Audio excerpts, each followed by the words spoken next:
शिव महापुराण की कथा कहती है, यदि चतुर्थी के दिन सात गांठ वाली दुर्वा 21 ले लो और चतुर्थी के दिन गणेश जी को समर्पित कर दो।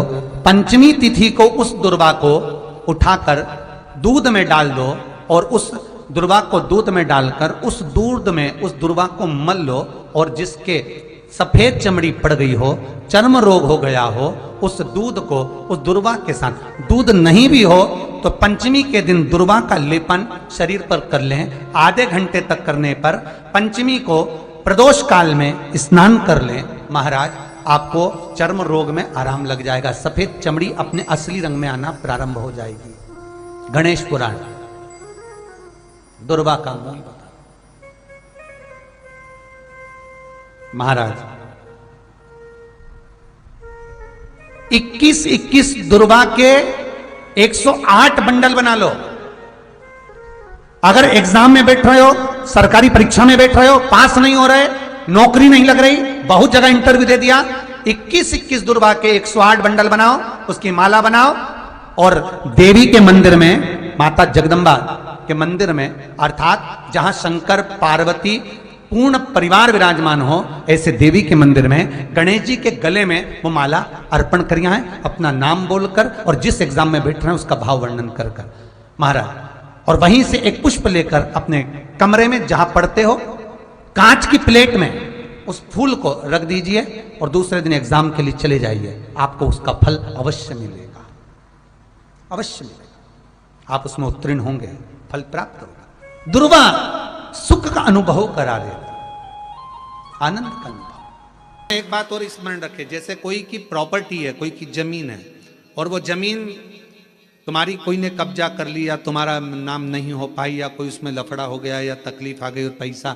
उसमें अटक गया, उसके लिए भी कनेर का पुष्प श्रावण महीने के जितने सोमवार आते हैं, रविवारी, सोमवारी और भोमवारी, कौन कौन से वार हो गए? रविवार, सोमवार और मंगलवार, 3 बार। प्रथम दिवस में कनेर का 1 पुष्प लेना है, द्वितीय दिवस में कनेर के 5 पुष्प लेना है और तृतीय दिवस में कनेर के 3 पुष्प लेना। बेलपत्र एक साथ में लेकर शिवजी को रविवार के दिन भी समर्पित करें, सोमवार के दिन भी समर्पित करें और मंगलवार को 3 कनेर के पुष्प के साथ बेलपत्र लेकर बाबा को समर्पित करिए। कितना भी अटकी हुई प्रॉपर्टी होगी, कह दिया उसने मैं तेरे नाम प्लाट नहीं कराऊंगा और पैसा लेकर बैठ गया या पैसा नहीं दे रहा है या किसी भी रूप में वो अटका हुआ है, अगर सावन के 4 सोमवार पढ़े या 5 सोमवार पढ़े, आपने ये प्रत्येक सावन के सोमवार के पहले, फिर से बोलो कौन सा वार? रविवार, सोमवार और मंगलवार, ये 3 बार का क्रम अगर प्रत्येक सोमवार के पहले और बाद में कर लिया तो आपको उसे प्रॉपर्टी उस व्यक्ति को तुम्हें देना ही पड़ेगी, छोड़ना ही पड़ेगी। उसको खुद अपने आप में बेचैनी होने लगेगी, मुझे बुलाएगा, आपको जाना नहीं पड़ेगा, खुद बस फोन लगाया आपने, भैया हमारा करा दो, हमारा करा दो, 2 बार 3 बार अगर बोला, चौथी बार वो खुद बुलाएगा, बेचैनी बढ़ेगी। मेरा बाबा उसको खुद खल बुला देता। शिव शिव है, उसको कहते सत्यम शिवम सुंदर, शंकर शंकर, वो नित्य कृपा करने वाला, नित्य। श्रावण के महीने में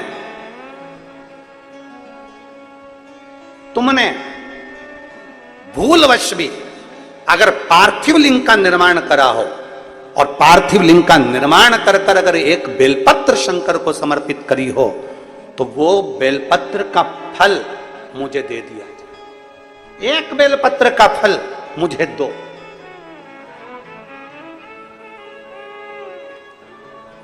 एक बेलपत्र का, हाँ, केवल एक बेलपत्र का फल मुझे दे दीजिए, केवल एक बेलपत्र का फल मुझे प्रदान कर दीजिए, केवल एक बेलपत्र का फल मुझे दे दीजिए। एक बेलपत्र, हाँ। पार्वती जी कहती हैं इस बच्चे के लिए मैंने हजारों वर्ष तक अगर तप करा हो तो वो तप भी तू ले ले, मैं तुझे देने को तैयार हूं। 1000 वर्ष का तप मैं घड़ियाल तुझे देने को तैयार हूं, पर एक निवेदन है कि श्रावण महीने में जो मैंने एक पार्थिव लिंग का निर्माण करा और जो बेलपत्र समर्पित करा, उसका पुण्य मैं तुझे नहीं दे सकती। 1000 वर्ष का पुण्य ले ले, मैं दे दूंगी, पर एक श्रावण के महीने के पार्थिव लिंग के पूजन का एक बेलपत्र का पुण्य नहीं दे सकती। घड़ियाल कहता है, मुझे तुम्हारे हजारों वर्ष का तप नहीं चाहिए, मुझे तो केवल एक श्रावण महीने के पार्थिव लिंग पूजन का एक बेलपत्र का फल चाहिए।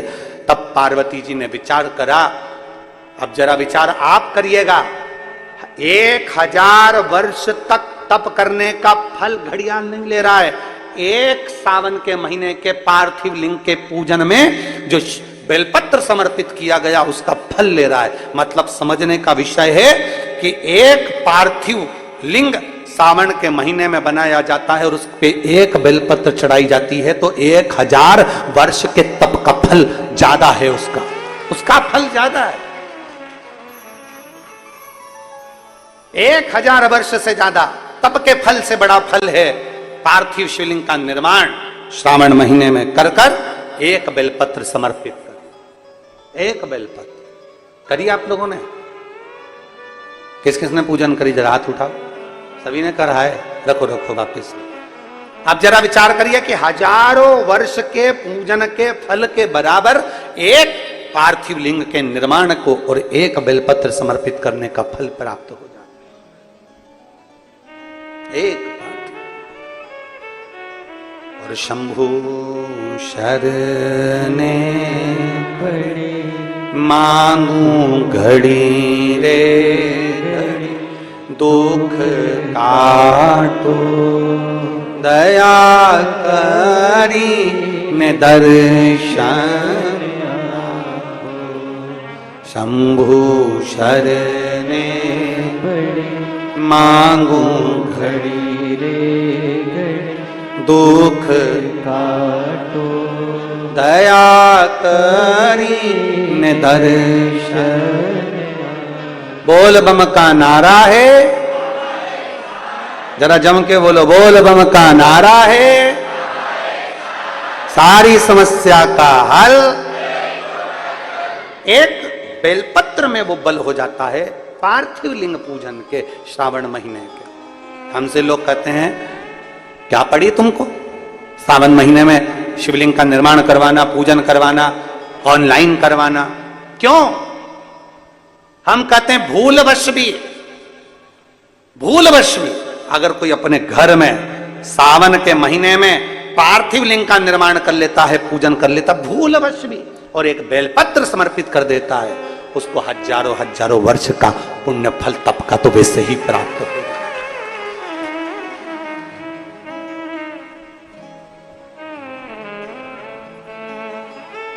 अब इतने कम से कम जिस दिन पार्थिव लिंग का निर्माण का करते हो, आप लोग पूजन करते हो, उतने समय तो कम से कम तुम्हारे विचार तो अच्छे रहते हैं, तुम्हारी बुद्धि तो अच्छी रहती है, तुम्हारा चित्त तो अच्छा रहता है, उतने समय तुम भगवान शंकर की भक्ति तो करते हो।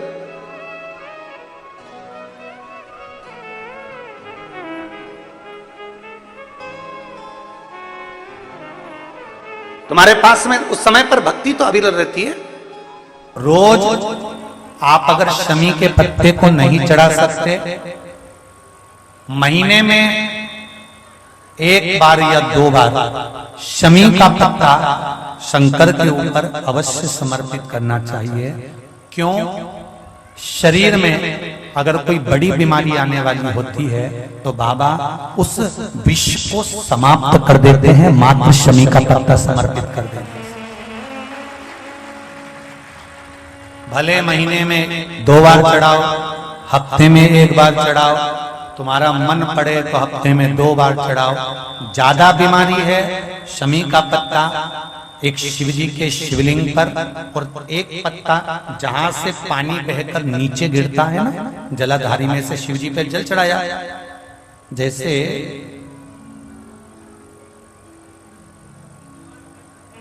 ये शिवलिंग, इस पर जल चढ़ाया जाता है, ये पानी बहकर नीचे आता है, तो जहां गिरता है एक पत्ता शिवलिंग के ऊपर और एक पत्ता जहां से जल नीचे गिरता है वहां। अगर ज्यादा बीमारी है और ऐसा लग रहा है कि डॉक्टर कह रहे हैं कि तबीयत ज्यादा खराब हो सकती है, जांचे जाएगी, ये होगा वो होगा, तो एक पत्ता शमी का ऊपर, एक पत्ता जलधारी जो बहकर नीचे आती है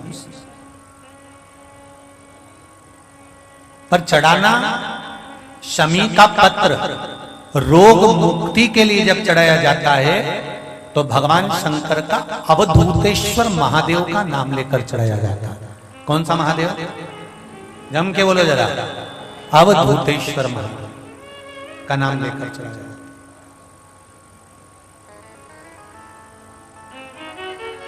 एक बात आपको कही थी अभी पिछले कथाओं में, गाय के दूध का घी बनाकर उसकी एक उंगली घी की अशोक सुंदरी वाली जगह पर लगाकर, जो व्यापार नहीं चलता हो, दुकान नहीं चलती हो, अशोक सुंदरी वाली जगह पर घृत लगाकर घर के दरवाजे पर या व्यापार के द्वार पर उस उंगली को लगा देना चाहिए। घृत पर होना गाय के घी का। गौमाता शिव पुराण कर रहे हैं, बाबा देवादिदेव महादेव की कथा पुराण में आता है कि शमी वृक्ष की पत्ती को जब कोई नारी, पुरुष, बच्चा, बूढ़ा, जवान उस शमी के पत्ते को बेलपत्र के साथ लेकर जब शिवालय तक जाता है, जितनी देर तक वो शमी का पत्ता उसके हाथ में रहता है, जितनी देर तक शमी का पत्र उसके घर में रहता है, जितनी देर तक शमी का पत्र उसके स्पर्श में रहता है, उतने उतने शरीर के रोग, दुख, ताप काट देता है और उसे अलग से बल प्रदान कर देता है। शमी पत्र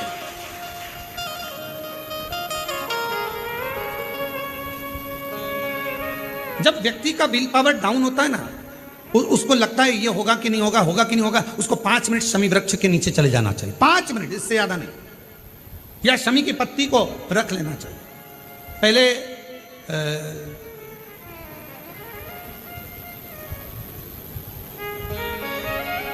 कोई स्थान का ध्यान नहीं आ रहा है स्मरण में, पहले एक नियम चलता था। आप लोगों के जिंदगी में भी, आपका भी बुढ़ापा आया होगा, आप भी युवान अवस्था में आए होंगे, कभी तो स्कूल गए होंगे, कभी तो पढ़ने गए होंगे। सबसे पहले अगर हमारे विद्याध्ययन को निकालेंगे तो हमारे यहाँ एक नियम चलता था कि शमी की पत्ती को किताब के अंदर उसको विद्या के रूप में रख लिया जाता था। बाद में ये नई नई डिजाइन की पत्ती आ गई तो विद्या का पेड़ पैदा कर दिया इनने। अब वो विद्या का पेड़ पैदा कर दिया तो विद्या को रखने लगे।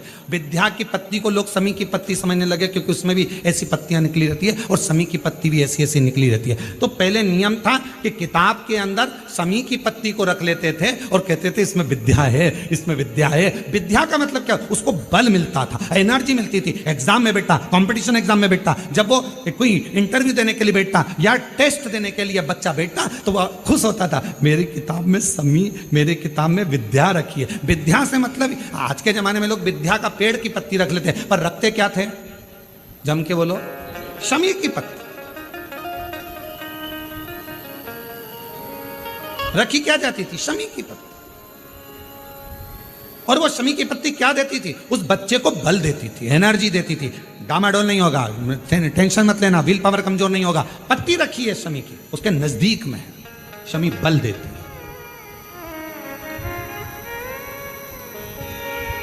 जो ये ऑनलाइन कथा चल रही है, ये शमी मंदार शिव महापुराण की कथा चल रही है, शमी कथा। और बहुत सावधानी से इसका स्मरण करिएगा कि एक शमी के वृक्ष की पत्ती कितना बल देती है, कितना बल।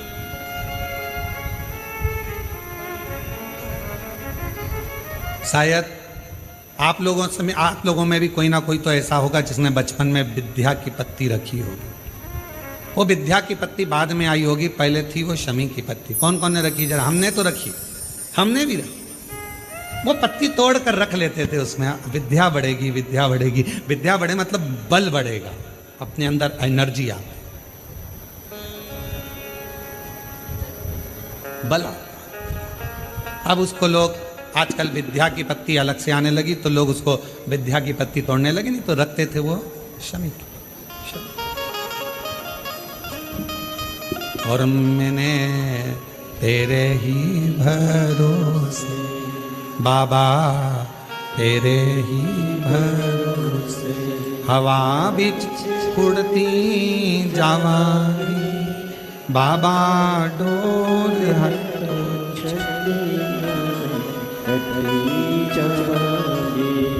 भोले मैं तेरी शंभु मैं तेरी हवा बिच उड़ती जावांगी बाबा, डोर हटो चढ़िया में कटरी जावांगी। जैसे शिव का द्वार बेलपत्र, यहाँ शास्त्र कहता है आंवले का वृक्ष, शमी का वृक्ष, पीपल का वृक्ष, बट वृक्ष, ये हमको बल देते हैं। बल जो अधोगति में चले जाते हैं, अचानक जिनके प्राण छूट जाते हैं, उनके लिए ये कथा कर रही है।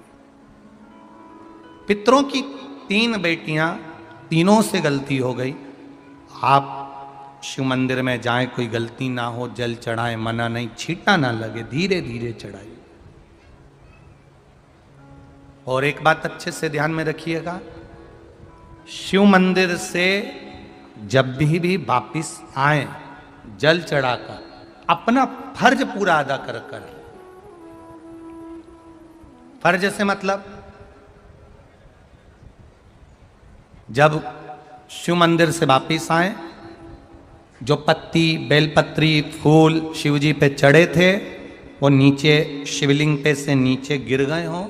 एक शिवलिंग रखा है, लाना मिट्टी वाला, लाइए जरा उठा के। अब छत्तीसगढ़ में कथा चल रही, थोड़ा ध्यान से सुन लोगे एकांतेश्वर शिवलिंग का पूरा वृतांत। तो आप लोग जो पशुपति व्रत कर रहे हो या कोई भी उपास करते हो, कई लोग कहते हैं हमने करा नहीं हुआ, क्यों नहीं हुआ? उसमें हमारी गलतियों को हमें चाहे। ये देखिए,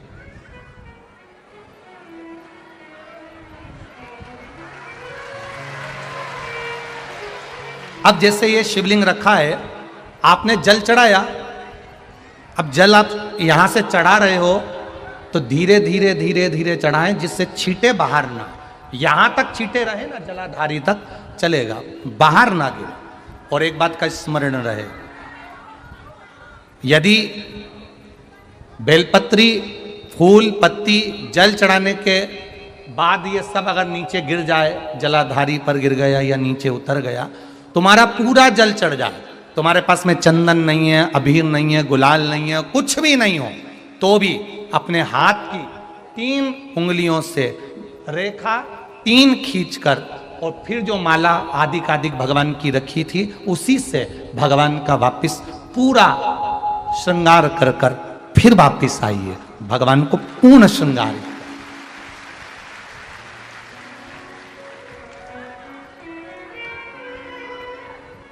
भगवान का पूर्ण श्रृंगार कर कर आइए। कई लोग जल चढ़ाने के बाद में भगवान का जो फूल पत्ती नीचे रखी रहती है, आप, हम ये नहीं कह रहे कि आप अपने घर से लेकर जाओ, आपके पास में कुछ नहीं, 1 लोटा जल चढ़ाओ, जल चढ़ाया, जो फूल पत्ती नीचे रखी हुई है उसी को उठाकर, उसको रखकर, उसी फूल से भगवान का खूब सुंदर श्रृंगार भगवान का कर कर फिर आइए। क्यों? शिव का जब हम श्रृंगार कर कर आते हैं, माता पार्वती जी ने देवाधिदेव महादेव का श्रृंगार किया है, आप लोगों के स्मरण में होगा। राम जी ने माता जानकी का श्रृंगार किया है। रामचरित सुनिए कथा, रामायण सुनिए आप लोगों ने, रामायण सुनी होगी तो उसमें माता बैठी हैं शिला के ऊपर और भगवान राम उनका श्रृंगार कर रहे हैं, एक कौवा आता है, वो चोंच मार कर जाता है, ये सारा वृतांत आप लोगों ने श्रवण किया है। तो राम जी माता सीता का श्रृंगार करते हैं, भगवान कृष्ण राधा जी का श्रृंगार करते हैं। केवल एक देव अधिदेव महादेव की कथा ऐसी है जिसमें पार्वती जी शिव जी का श्रृंगार करती है। शिव का श्रृंगार किस लिए? क्यों? कहा जल चढ़ाने के बाद वहीं पर पड़ी हुई पत्ती से, फूल से, जो चढ़े हुए फूल हैं, चढ़ी हुई पत्ती है, चढ़ा हुआ निर्माल्य है, जो भी शिव जी का है, उसी को धोकर वापिस भगवान का श्रृंगार कर कर आना चाहिए। किस लिए? कि हे भोलेनाथ, जब मैं इस संसार सागर से जाऊं, अखंड सुहाग लेकर पूरी श्रृंगार कर कर इस धाम से जाऊं। ऐसी कृपा बनी। जो पढ़ाओ, जो पढ़ाओ, चंदन नहीं है, हाथ से चंदन का स्मरण होना चाहिए। नहीं है हमारे पास लगाने को रोली, मौली, चंदन, जो भी आपके पास में, अबीर, गुलाल नहीं, अपने मन का गुलाल लगाइए, अपने मन का हृदय से स्मरण, दिल से रिझाने का प्रयास। ले जा बाबू, ले जा, दिल से चढ़ाइए। और जब भाव से, दिल से आप आनंद के साथ देवाधिदेव महादेव का आप पूजन करो, उसमें गलती ना हो, गलती ना। देखिए, पितरों की 3 बेटियों को श्राप लग गया। श्राप क्या लगा? तुम्हें पृथ्वी पर जाना पड़ेगा, मृत्यु लोक में जाना पड़ेगा, और तुम्हें मृत्यु लोक में जन्म लेना पड़ेगा। मृत्यु लोक में जाना पड़ेगा और तुम्हें जन्म लेना पड़ेगा। अब दुख आ गया। पितरों की बेटियां, इन्होंने पूछा हमारा भी कल्याण हो और पितृलोक में जितने पित्र आए उनका भी कल्याण हो। जो अधोगति में, जैसे हमारी गति बिगड़ी है, हम अभी युवान अवस्था में हैं, आपको चोट लगी, आपने हमको श्राप दिया, मान लो कोई अधोगति में प्राण छोड़कर चला जाता है, उसका उद्धार कैसे हो? सनकादि ऋषि से पूछ रही, आप कृपा करो, आप दया